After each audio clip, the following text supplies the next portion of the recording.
This global shift is real. BRICS just made a move that could quietly shake the entire dollar system. And if you think the US is untouchable, think again. This isn't a one-time event. It's the result of years of currency debasement, trade wars, and growing global mistrust. Today, we'll break down why the world is moving away from US assets, what this means for the dollar, and why gold might just be the only safe place left.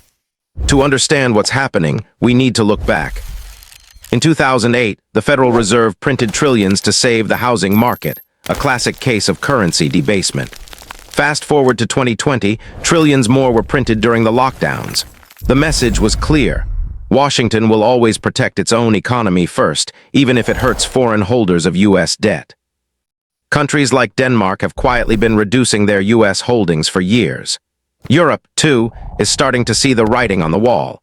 Poor fiscal discipline and the looming threat of sanctions make putting money into US bonds increasingly risky. Europe's largest pension funds have been cutting US government debt, selling billions of euros worth of treasuries in a single year. This isn't just economics, it's fear of political instability and a weakening dollar. Now let's talk BRICS, the real game changer. Russia has completely exited US treasuries. China has been steadily reducing its holdings every month, and now India is joining the sell-off. India's US Treasury holdings fell from $230 billion to $174 billion in just 2 years. Why?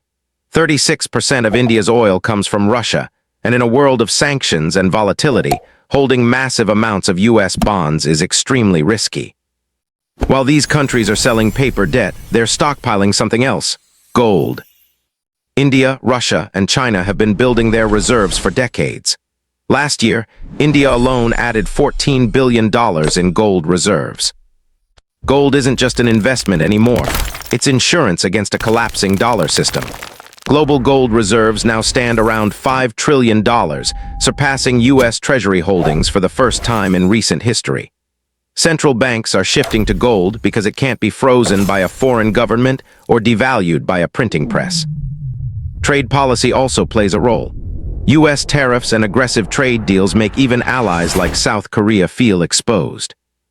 When 27% of South Korea's auto exports go to the US, the threat of 25% tariffs makes relying on the dollar risky.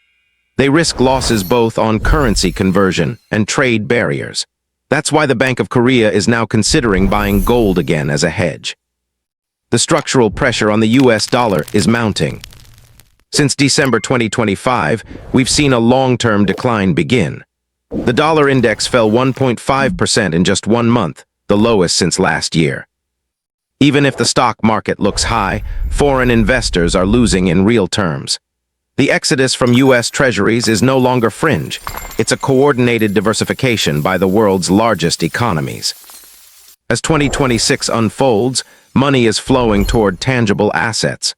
The era of the dollar as a guaranteed safe haven is being challenged, and gold is rising to take its place. So what do you think? Can the dollar recover, or is the age of gold officially back? Let us know in the comments. And if you want to keep up with the next major moves in global finance, like this video and subscribe.